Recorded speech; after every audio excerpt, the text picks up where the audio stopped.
Second half defensive performance, you had to like that. Oh, no doubt. I mean, in the first half, you know, we gave up two third downs in the series, and then they had that one PI call on the second third down, and then we made a mistake defensively on the fourth down. We had a personnel change, and we needed to get one more guy off the field on that punt. So we caused our own problems on that first series. You know, I thought, you know, they've got a good plan. I mean, everybody in this league, I mean, they come out and they make adjustments to what you do. And second half, you know, going back out, you know, there were some basic things that we just needed to shore up on. We needed to show the team a couple of different things in the run game and one particular thing in the pass game. Then we adjusted some things coverage-wise to help ourselves out a little bit. But, you know, once again, the team just kept fighting, and we didn't make it easy, that's for certain. But that was a great tip by Aaron Williams and a good position play by Kyron Williams to thwart that last drive. So I didn't even realize that we shut him out until Coach Riley said that in the locker room. So hats off to the guys on the defensive side of the ball. That was awesome. What's your concern about some of the penalties that kept Minnesota's drives alive, especially sometimes in that first half? Well, you know, you got to help me out with that. I know of the interference calls that we had. You know, it's just a matter of doing a better job. You know, playing with your feet and not relying on your hands so much, and just getting in better position.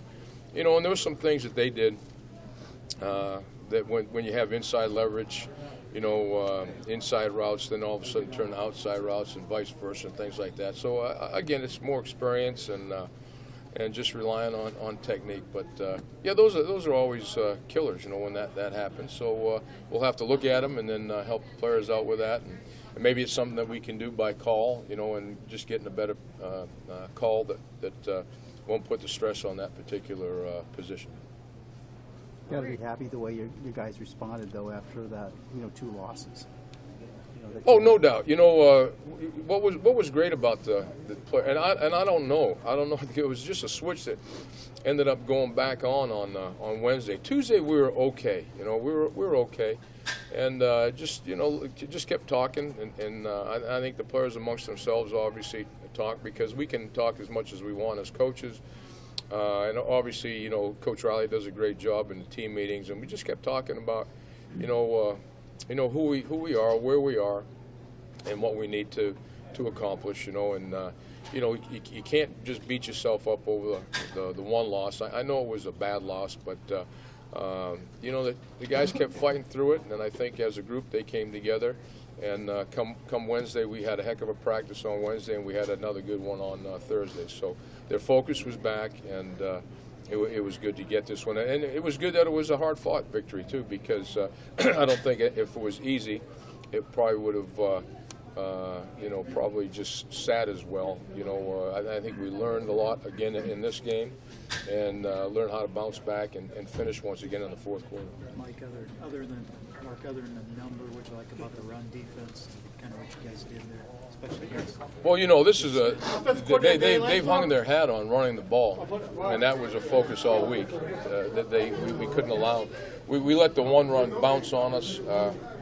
Safety came off of a crack and didn't get back outside, and won. You know, the running back. I mean, he's a heck of a back, and ended up scooting outside and then cut back inside him, and we missed the tackle on it for a 31-yard gain. But other than that, I thought defensively the front, linebackers rotation, and then of course the leverage and fill on some gaps on the perimeter stuff by the secondary was what we needed, because, you know, when you actually looked up at the board at halftime and we're looking at the stats, we still hadn't controlled exactly what we wanted to do from a standpoint of run or pass. You know, we needed to definitely get them out of that run game, and I thought right there after our offense scored in the beginning of that fourth quarter, and we came back on that series and got a 3-and-out. That's what ended up prevailing, because they knew they weren't going to be able to run the ball with the time that was left in that quarter. So they had to pass, and we played pass coverage and pass rush up front. Tackling has been, you mentioned tackling, and that's been a big topic over this season. Without watching film, just what was your general thoughts on the team's tackling tonight? Yeah, I know for certain that there was one missed tackle that was big. It led to that 31-yard gain. Other than that, I don't recall anything outstanding from that standpoint, from a standpoint of a negative side. We'll see it in more detail, obviously. I thought we got to the ball pretty well, so a lot of times if you do miss a tackle, the pursuit ends up covering up. So hopefully we'll see that. And I know there was a lot of physical play out there, so that was also good to see. You referenced Aaron there. He had a lot of guys had a rough week last week, but I think he had a rough week against Ohio State. He missed a big tackle on the 31-yarder. Nice to see him make the play at the end of the game. You don't know that. Aaron's a conscientious young man. He works hard. We put him in some tough spots, because that nickel spot's anywhere from being an outside linebacker to being a pure cover corner at times. And he had his hands full with Wolotarski. Even though Wolotarski's not a speed guy, he's really a good route runner. He outsizes Aaron and things like that. But the thing about him as a competitor is just that. I mean, there is no fighting, no quitting that dog, man. He's just going to keep fighting. And it was good to see him play, because I told him at the end of the game, I said, that was a great play. At the same time, it's like my golf game, better lucky than good sometimes. But he knew what he needed to do in that particular coverage. He was the underneath coverage on Wolotarski on that. And he reached back inside, and when he did, he literally reached back inside, not only his body, but he ended up tipping it. And Kyron was in a good position, too, over the top of the route, and the end result. Did he play that technically right? Yes. He went and he collisioned him really well, which that's the number one thing he needed to do, and he almost pushed beyond him. That's what it looked like initially, because he had been successful at running a 12 to 14-yard out route on some of our man coverage that we had inside leverage on. So he might have viewed that as Aaron having inside leverage and realized the safety was over the top, made the inside cut, and Aaron came back inside with him. So standing here right now, I'll say yes, he played it beautifully, and we'll see what it looks like on film tomorrow. You referenced Tuesday's practice. Obviously, last Saturday didn't go so well. You got a lot of confidence in these guys, but did you have any concerns about the psychological state of these guys? Oh, yeah, you're always concerned, but you know who to go to on the team. As far as the guys that have influence over other players, but as a group, you've got quite a few seniors, and again, good leadership on the team. It wasn't so much that Tuesday was a bad practice in any way, but they were quiet, and quiet's okay, but almost too quiet. But they went about their work, and then Wednesday we came out and we were back, and they looked sharp. They were playing faster. They were competing in practice, and finished well on Thursday as well. Did you go to a couple players and ask them what was going on? Oh, no, not at all. I mean, you didn't have to. I mean, we all knew what was going on. I mean, as a coach, you felt pretty lousy about yourself too. And when you still have a season left to play, it's kind of like in the bowl season.